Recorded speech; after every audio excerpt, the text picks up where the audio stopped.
Bismillahirrahmanirrahim. Assalamualaikum warahmatullahi wabarakatuh. Selamat pagi Bapak Dr. Nanang Suryadi selaku dosen pembimbing BKM. Baik, kali ini saya Al-Fatino Ramadias Maulana, mahasiswa program studi manajemen pemasaran. Pada kesempatan kali ini saya akan bercerita terkait pengalaman magang saya yang memasuki minggu ketiga di MSIB Batch 6 untuk program studi untuk divisi Marketing Communication di OKOC Indonesia. Pada minggu ketiga ini hanya ada satu hari jam kerja yang mana lebih tepatnya yaitu kegiatan in class yang merupakan pemberian materi dari OKOC Indonesia kepada para mahasiswa yang mendapatkan kesempatan magang di sana untuk mentransformasi atau mentransfer ilmu yang diberikan tersebut kepada UMKM nantinya. Nah, in class Day yang terakhir ini dilaksanakan pada hari Senin, tanggal 26 Februari tahun 2024.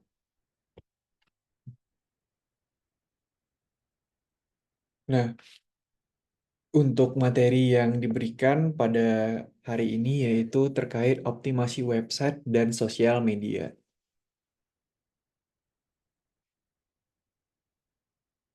In Class Day 6 MSB Batch 6 OKOC Indonesia ini dilaksanakan pada 26 Februari, di mana 26 Februari ini sendiri bertepatan dengan hari mobilisasi yang saya jalani untuk keberangkatan ke Jakarta Selatan, tempat saya magang di OKOC Indonesia. Untuk materinya sendiri yaitu optimasi website dan sosial media. Nah, saya mendapatkan beberapa hal menarik untuk optimasi website dan sosial media. Yang pertama yaitu target market. Jadi kebanyakan dari seluruh materi yang saya dapatkan yaitu target marketnya dulu, entah itu dalam membuat BMC, membuat branding, membuat laporan keuangan, bahkan sekarang untuk optimasi website dan sosial media pun tetap yang dilihat itu target market. Jadi untuk pembelajaran yang saya dapatkan, target market merupakan hal utama dan yang paling utama dalam proses apapun yang berkaitan dengan kewirausahaan. Selanjutnya yaitu adalah fokus kepada value proposition product dan yaitu terkait value apa yang bisa diberikan produk dan yang menjadi pembeda dari produk-produk lain. Nah, di sanalah yang kita boost terus-menerus agar orang mengetahui tentang keunggulan-keunggulan produk kita. Selanjutnya yaitu saya juga diberikan pembelajaran terkait traffic. Nah, di sini traffic ini sangat berguna untuk melihat bagaimana banyaknya orang yang melihat produk kita. Jadi, traffic ini bisa dilihat dari banyaknya kunjungan ataupun banyaknya masuk in out dari para pengunjung. Terus selanjutnya adalah memperhatikan SEO atau Search Engine Optimization. Nah, di sini bisa dilihat biasanya dari kata kunci yang viral di Google Tools ataupun di TikTok ataupun di Instagram pun bisa kita lihat. Nah, terakhir yaitu kita memaksimalkan 3 detik pertama dalam konten.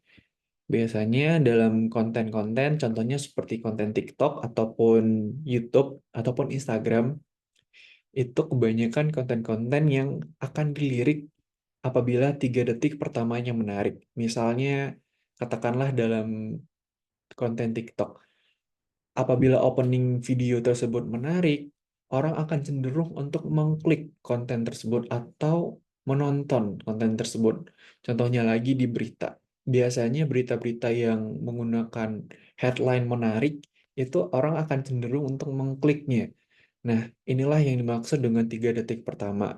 3 detik pertama ini tidak hanya berlaku untuk konten yang berbentuk video, tetapi juga berlaku untuk konten berbentuk website. Apabila websitenya dapat menarik perhatian dalam 3 detik pertama, orang akan cenderung klik website tersebut, dan dari klik website tersebutlah orang bisa melihat dari produk-produk yang dipasarkan. Nah, selanjutnya saya juga mempelajari tentang mempermudah akses untuk closing. Nah, pelajaran yang saya dapat yaitu terkait closing. Jangan sampai orang tidak jadi membeli produk kita hanya karena closing kita itu susah. Ini contohnya ada di produk-produk yang dijual atau dipasarkan secara online. Misal, katakanlah kita berjualan itu di Facebook dan trafficnya itu udah bagus, alur orang untuk ke sana itu udah banyak. Tapi ketika orang check out itu susah. Misalnya hanya bisa lewat bank tertentu. Nah, padahal untuk fitur pembayaran sekarang itu sudah sangat banyak. Ada kris, ada e-money.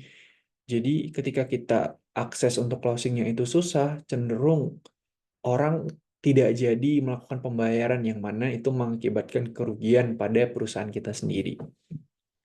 Nah, selanjutnya yaitu kita juga harus memperhatikan data penjualan produk secara berkala.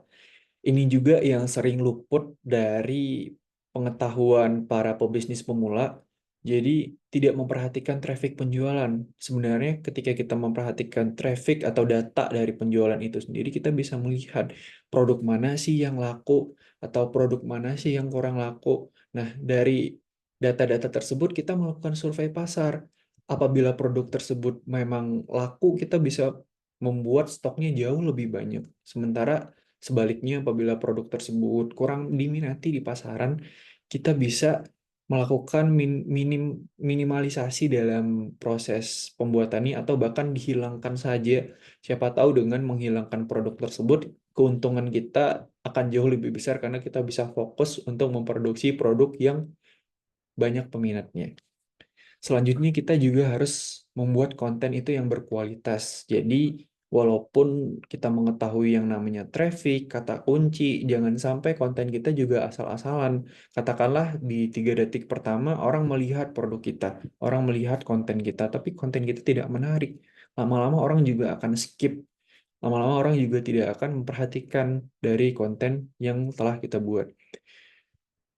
Nah, ini sama mempermudah calon pembeli untuk melakukan pembayaran produk. Nah, di sini saya juga izin memaparkan materinya yang lebih spesifik lagi terkait dengan optimasi website dan sosial media ini. Nah,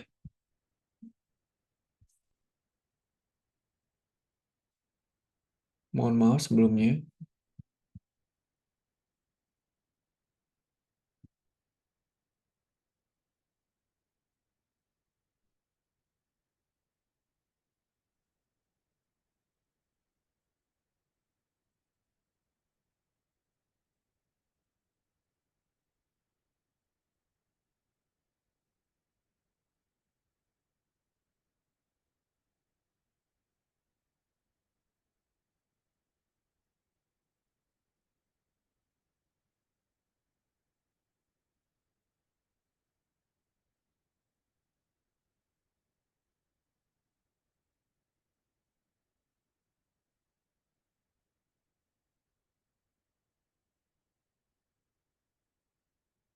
Oke, baik. Sebelumnya saya akan memaparkan yang lebih spesifik lagi terkait optimasi sosial media dan juga website. Nah, di sini materi yang disampaikan oleh Mas Iqbal Aldilas. Nah, di sini kita diberitahu terkait tentang perbedaan antara pentingnya growth mindset untuk business owner, dan di sini kita juga diberikan dasar-dasar digital marketing, dan selanjutnya kita juga diberitahu tentang business owner itu ada beberapa strateginya. Terus selanjutnya kita juga diberitahu tentang pentingnya aset yang dimiliki oleh business owner. Di sini juga ada sistem yang dimiliki business owner. Terus super team, maksudnya di sini kita sebagai business owner jangan mengerjakan semuanya itu sendiri, melainkan kita harus merekrut tim. Jadi kalau kita mengerjakan semua itu sendiri, bisnis kita tidak akan berkembang. Selanjutnya adalah Wu. Wu ini itu siapa orangnya. Jadi sudah harus terbagi-bagi antara top management, middle management, low management untuk bisnis yang jauh lebih besar. Nah, di sini juga dijelaskan terkait pedagang online yang mana itu dia mengurusi teknis, omset, jangka pendek, how, dan Superman. Dan di sini juga dijelaskan terkait semua orang itu bukan pembeli, jadi maksudnya di sini jangan main di zona perang yang Anda tidak yakin bakal menang. Jadi seandainya target market kita itu susah untuk dimasuki, karena bisa jadi karena produk, karena sumber daya kita yang kurang memadai, ataupun produk kita yang tidak mampu bersaing di sana, jadi kita jangan fokus ke sana. Terus di sini juga dijelaskan terkait buyer persona dan unik produk, terus juga dijelaskan kriteria produk yang bagus itu seperti apa. Tentunya itu produk yang make a fit, large market size, dan high customer retention. Nah, di sini juga ada tentang value proposition. Selanjutnya juga diajari tentang traffic, bagaimana caranya orang-orang itu masuk ke dalam konten ataupun ke dalam website maupun sosmed kita.